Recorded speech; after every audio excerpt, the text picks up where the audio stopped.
नमस्कार. आज तुमच्याशी मी एका वेगळ्या पण आपल्या आवडीच्या अशा विषयावर बोलणार आहे आणि ते म्हणजे आपलं लहानपण, आपलं बालपण. कधी कधी ना आठवलं जरी ना आपलं बालपण तरी आपण आपोआप हसायला लागतो. कारण त्यावेळी आपलं आयुष्य जे होतं ते खूप साधं सिंपल होतं. ना कसलं टेन्शन ना कसलं काय. आणि सगळ्यात मोठं टेन्शन कोणतं असायचं माहितीये का? उद्या शाळेचा अभ्यास जर केला नाही, तो आताचा होमवर्क तो जर केला नाही तर बाई मारणार, ओरडणार. पण जाऊ दे, शाळेतून घरी आलो की बॅग एका कोपऱ्यात फेकायची आणि तसाच बाहेर पळत सुटायचं.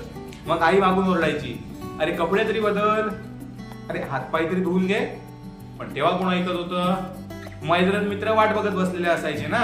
क्रिकेट, लपाछपी, पकडापकडी. खरं तर या खेळांमध्ये ना आपण इतके हरवून जायचो की कधी वेळ जायचा तेच कळायचं नाही. खरं की नाही? थोड्या वेळात अंधार पडायचा.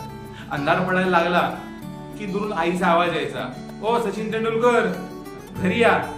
आणि आपण म्हणायचो, हा आलो आई, एक 5 मिनिटं. पण त्या 5 मिनिटाचा अर्धा तास कधी व्हायचा ना तेच कळायचं नाही.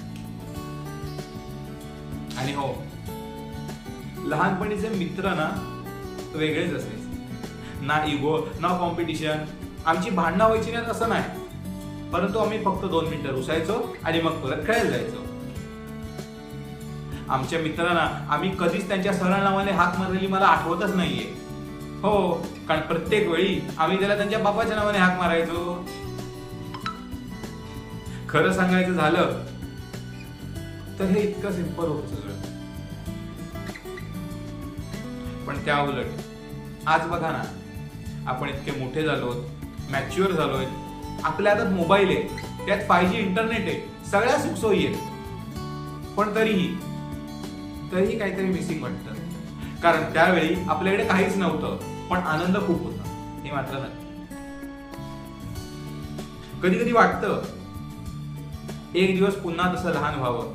परत तीच शाळा, तेच मित्र, आणि संध्याकाळी परत तोच आईचा आवाज, तेंडुलकर घरी या आता. नाही, हातपाय धुवून जेवायला बसा, अभ्यास करायचा आहे ना, तोही करायला घ्या. पण कदाचित आयुष्य हे असंच असतं. लहानपणी आपण मोठं व्हायचं स्वप्न बघतो आणि मोठं झाल्यावर परत लहान होण्याचं.